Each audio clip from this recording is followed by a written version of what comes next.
Hey everybody, and welcome to this week's episode of Ask Kate. And today we are discussing orange juice. Now, I actually get a lot of shit about drinking orange juice, like a lot. Like, people are just, I'll write posts or in my ads, I'll talk about orange juice, and, I get a lot of people, oh, I can't believe you drink juice. It's so full of sugar. And I remember when back before, I got more educated and realized that sugar was not the devil, I wouldn't touch juice with a 10-foot pole. Totally. I wouldn't either. Never. Like ever. I was like, I can't believe you're drinking that. It's so full of sugar. Like I was so anti. And do you think that that's why people are so anti-juice? I'm sure it's the reason why. We come through a culture that it's don't drink your calories, and juice being, it's basic sugar. And if you look on the carton of orange juice, it'll be like there's 25, 26 grams of sugar in a cup. So people are like, it's too much, and it's maybe 4 or 5 oranges in that juiced to get that one cup. So for most people, it's like have an orange or do this, but they're not understanding, again, the physiology behind why do we recommend orange juice. And if they're so stuck on this, well, you're drinking liquid calories, it's going to mess up your blood sugar. It's not going to sustain your energy, whatever it is, it's in their head that they think that there's a reason they shouldn't have it. But we need to go back to the reasons we are recommending it. And go ahead. Yeah, no, I was thinking, because we've been moving the last 3 days and we've sort of, when you're in between and you don't have, like we had an esky with some food and stuff in it. And there were times when I'd go extended periods, usually I ate pretty regularly because I just like food and I'm hungry. And, but, I'd go for quite a while without food and I start to feel a bit sick, because obviously I hadn't eaten for a while. So I would just, as soon as I'd have a glass of juice with some salt in it, like I'd instantly felt calm. Yeah. And that's what it does, and what we have to understand too is like, something like orange juice is going to enter and get into your blood sugar way slower than something like a piece of bread because of the amount of fructose it has in it. So fructose is really low on the glycemic index and it's going to slow the absorbency of a sugar into your system. So again, we need to understand how juice works. And, another thing is that, juice is high in potassium. Potassium actually helps get the sugars into the cell without an insulinic response. And from the research of Ray Peat, he will say that potassium actually has a bigger effect of sugar getting into the cell than actually insulin does. So we all say it's all sugar and insulinic response, but we fail to understand that there's actually other things going on that can help sugar get into the cell. And one of those is potassium. So that's another reason why potassium high foods are good for regulating your blood sugar. It's really interesting too, like, when because I think people, like we talked about, they just hear these things and they're, like, oh, you can't drink that because it's full of sugar. But if you, like you say, if you actually look at the glycemic index, which is, but can you explain for viewers what the glycemic index is? Because some people might not know what it is. Well, it's basically, and I don't like to use it, and I know Ray doesn't like to use it, and we don't like to use it a lot because usually, you're not ever usually eating these foods independently. So, a glycemic index of one food isn't going to make that much difference if you're eating a lot of other things with it. But it's basically how fast something is getting into your blood sugar and the response it's giving. So something like pure glucose has a glycemic index of 100. So, and almost white bread is the same thing. Brown bread is a little bit lower. But a lot of the starches that are 100% glucose are going to get in your system a lot quicker than something that has partially some fructose in it and some glucose in it, which is your fruits.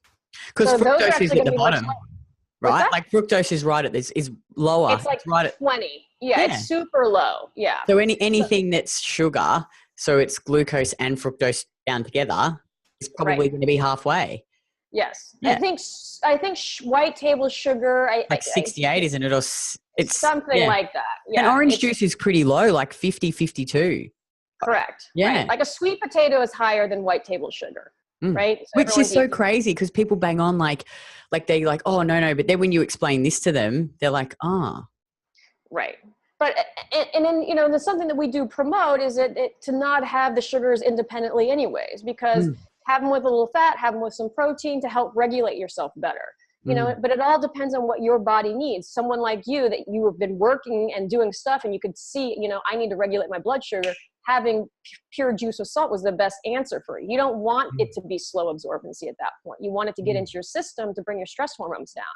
But, you know, and this is why for some people in the morning, so I have people that work out in the morning, you know, and I'm like, you got to get some sugar in your system before we start. Because if you don't, you're going to dysregulate your blood sugar, put yourself in a stress response in your workout.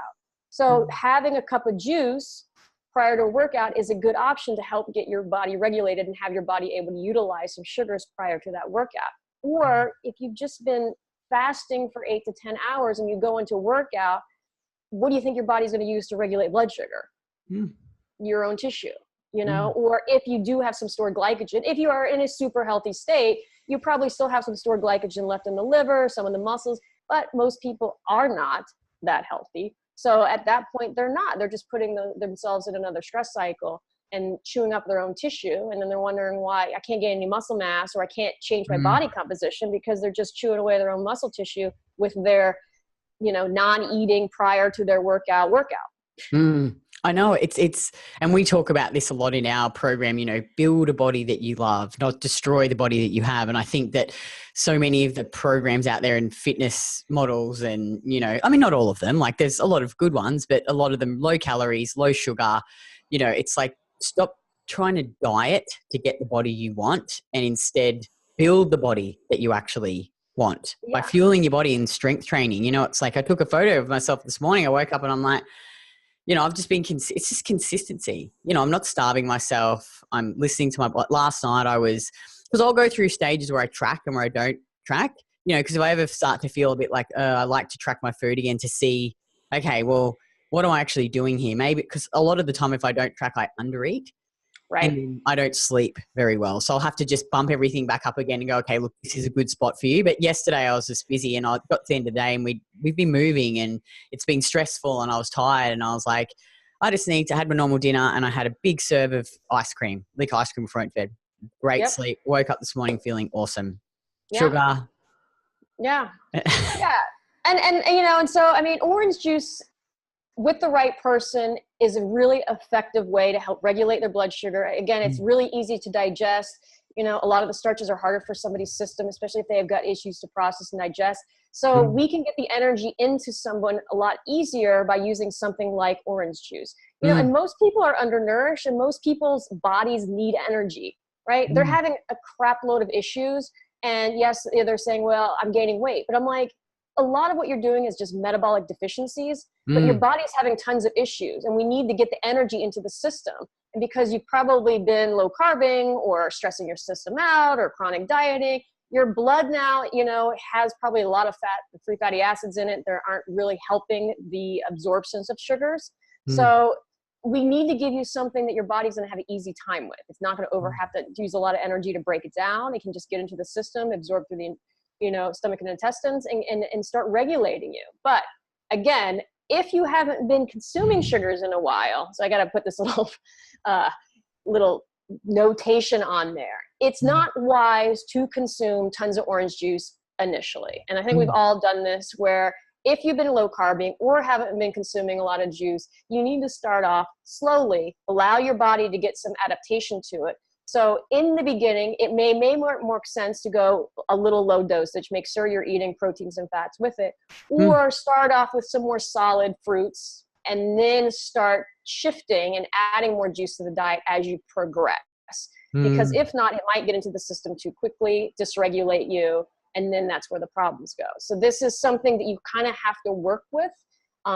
You know, and like I said, I'm sure, and I know I've talked to tons of people, initially they could only handle 3 or 4 ounces at once. And now they can handle 3 to 4 cups during the day and it's all good.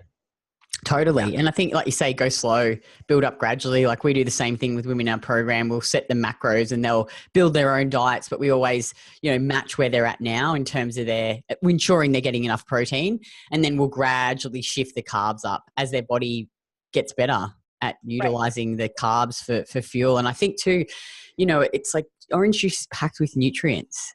You know, like sugar, white table sugar is the same as the sugar found in juice. The difference is that juice is nutrient rich, whereas white sugar is just energy. So it would be silly to go and eat 10 cups of white sugar and get all of your energy requirements from white sugar. But cutting out juice and fruit from your diet and honey, which is sugar packed with nutrients, is just silly. You know, I think Right. there's this thing that sugar is so bad. Well, is that, you know, and I mean, you know, so fruit will basically have sucrose in it, and then it has fructose, you know, and molecules and glucose molecules. So, it's, you know, depending on the type of fruit, it will kind of be different on a glycemic index, but you know, it's the same kind of thing, you know, yes, it's good energy, but yes, juice has vitamin C, it has other minerals in it. Again, we talked about how it has potassium in it, and all of these things are good for your system. You know, vitamin C is great as, you know, it helps improve your immune function. So, you know, everyone takes a lot of vitamin C when you're getting sick. So all of these things, and I mean, I've seen people, if you're getting sick, start downing tons of orange juice. You know, it's great for your immune system. It's great to help with hydration because you have minerals and some water components in there. You know, these things are way better for you. And, you know, and that's why when I suggest doing a hydration drink, it's, you know, don't go out and spend all this money and crap on all of these rehydration drinks. I go, just use orange juice, some water, some coconut water, some salt, some gelatin, and you're good. You know, you don't need to be spending all this money on all of these crappy drinks. Then you have it right here in your pantry already, you know, it tastes a lot better. And I know it's, and you know what? Juice is just so yummy.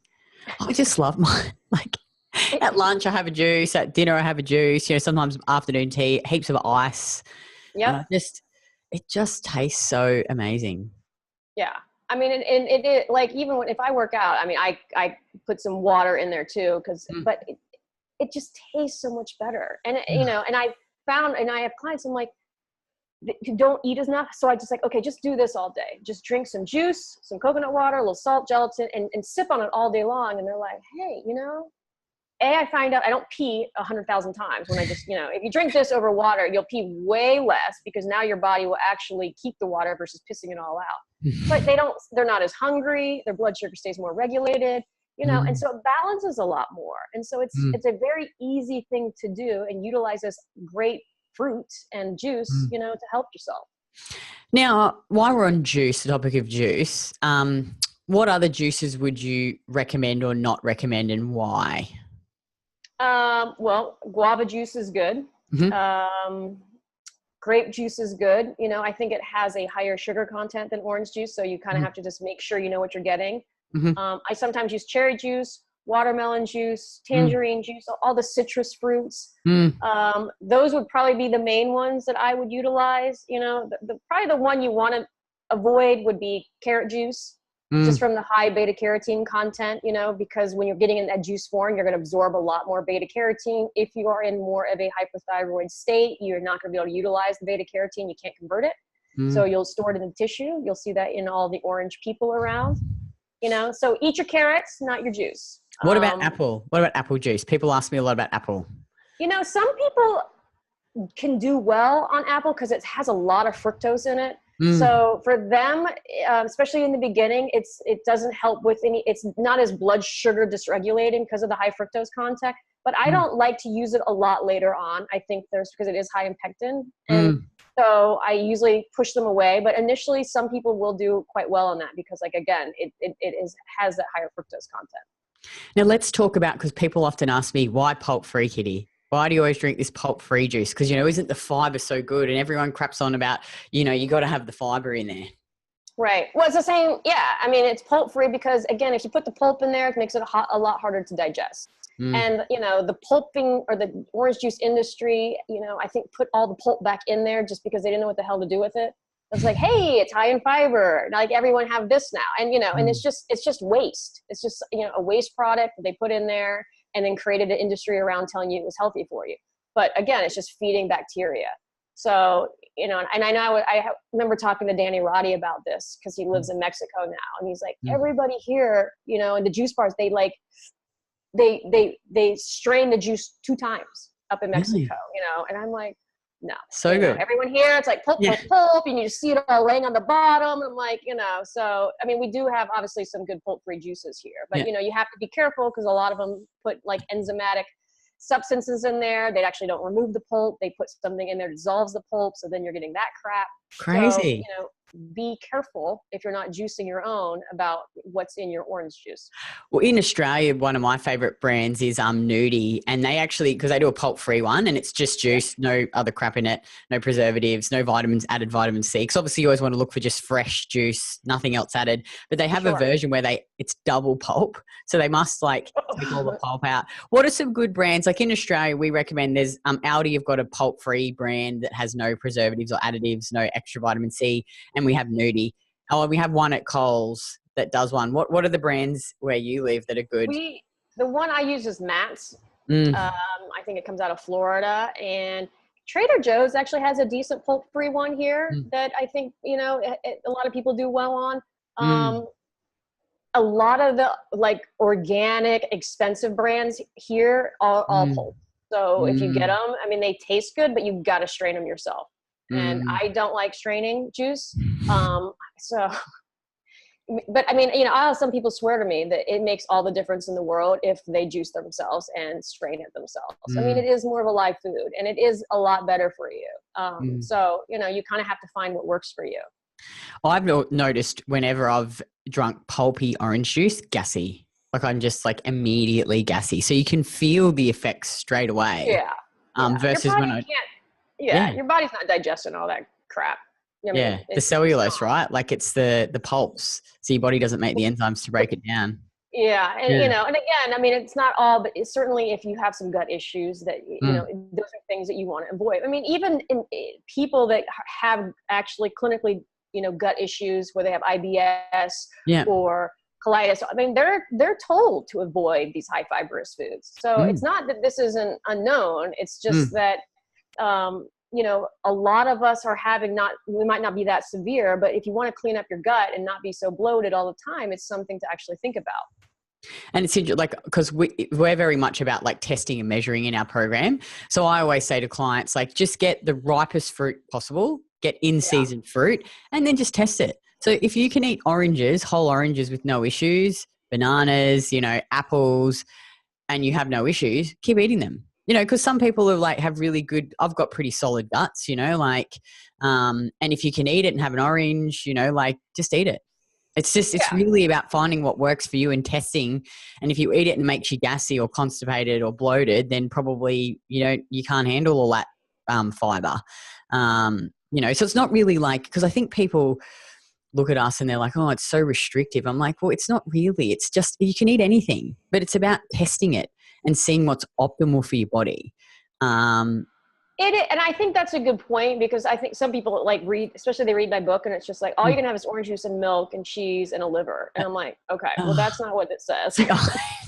And, and I think there's something to, I think you should be able to eat anything. If you are metabolically healthy, you should be able to consume and do anything you want. You should be able to go to different cultures and be able to eat different foods and be able to tolerate it. If you become one of those people that only eats orange juice, milk, and liver, then that's probably a problem. That's not really a good diet. It's a really restrictive and probably eating disorder like diet. But when you are not healthy and you have some metabolic issues going on, there is a way to kind of build yourself back up into a healthy status. And sometimes it is avoiding certain foods or restricting them for a while until you can get your body working better for you, so that you can utilize and break down foods better and, and be able to process things without a lot of issues. So it's just a process. It doesn't mean you can't have anything. And I'm sure you tell people the same thing. It's just a matter of where are you at, and they say the best diet for you is the one you're going to do.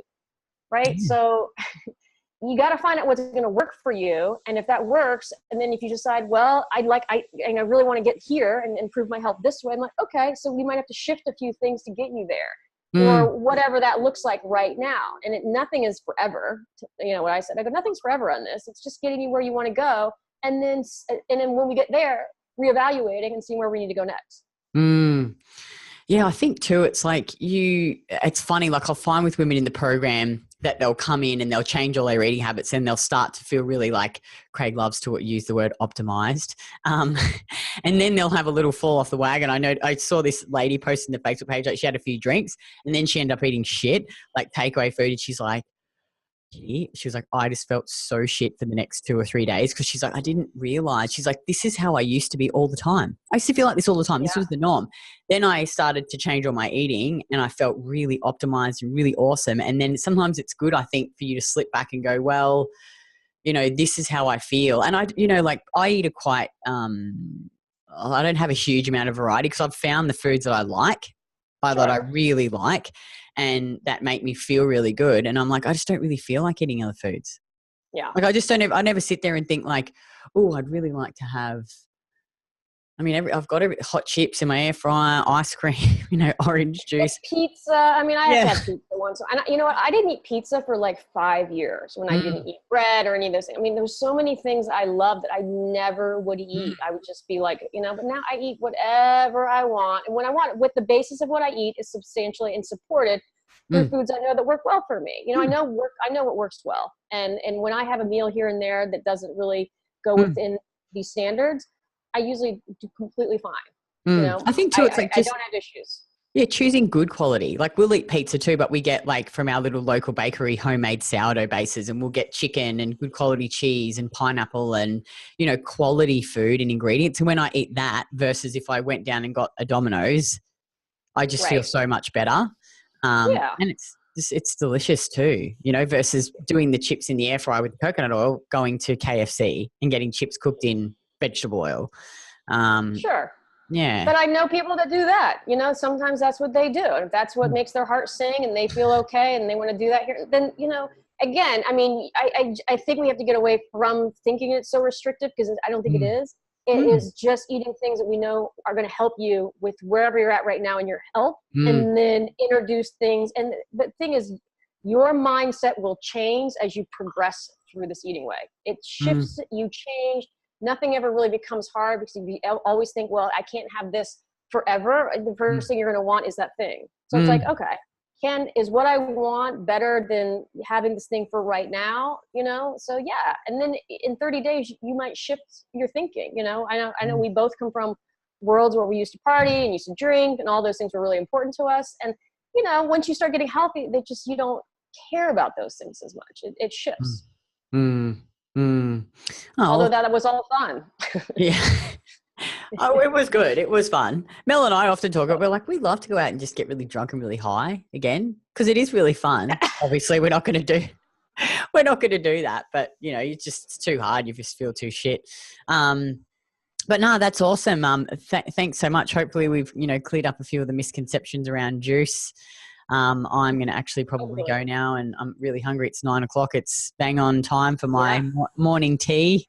I'll probably go and have some juice and some cheese. But is there anything else you want to add that you don't think we've covered? No, other than, like I said, go slow when you add, you know, and find one you enjoy, and test and measure it, just like you said. But it's not a bad food. We don't need to perceive it as a bad food. I mean, it's a wonderful food. And I think once most people reintroduce it, they're like, God, I can't believe I didn't have this for so long. It's the greatest. I just love orange juice. I can't imagine not having it now. Well, have an awesome holiday, Kate, and we'll catch up with you when you get back. You got it. Okay, cool. Thanks, Bye. Katie. Bye.